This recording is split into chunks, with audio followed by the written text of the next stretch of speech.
มันหลายกว่าตัวเก่ามันก็ข้ามห้องเลยนะ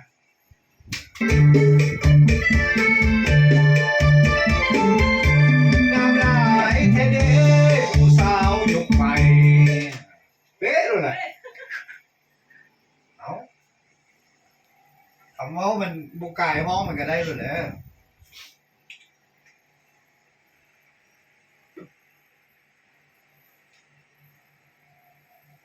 นะ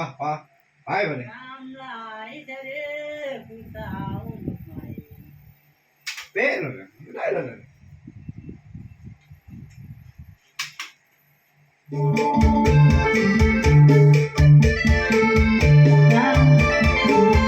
น้ำลายทะเลผู้สาวยุคใหม่แต่งตัวก็ทันสมัยมาถึงใจของอ้ายแต่น้องอยากมาเป็นคนอยู่เมียงแม่นวลเรา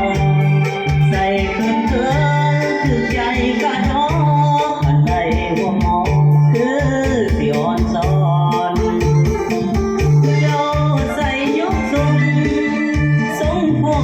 นี่ตัวนี้คือกันเนี่ย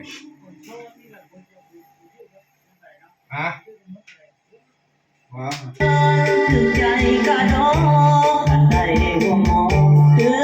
สิอ่อนสอนอันใดชื่อกันชื่อพอมันซอยไปลายนั่นเอง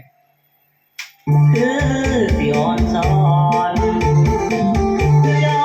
ใส่ยกทรงผมก็สีลาบลาหากได้เป็นนี่คือกันนี่ต้องได้ตัดทิมเนี่ยเจ้า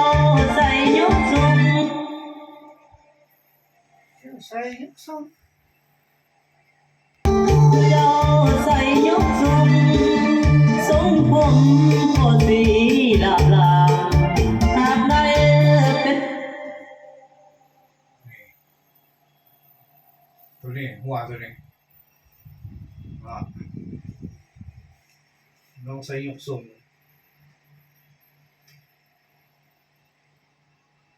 มันต้องมา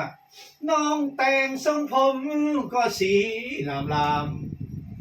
ต้องไปที่ไหนอย่างนี้เด้อเนี่ยน้องแต่งยกทรงต้องสีลามที่ไหนน้อง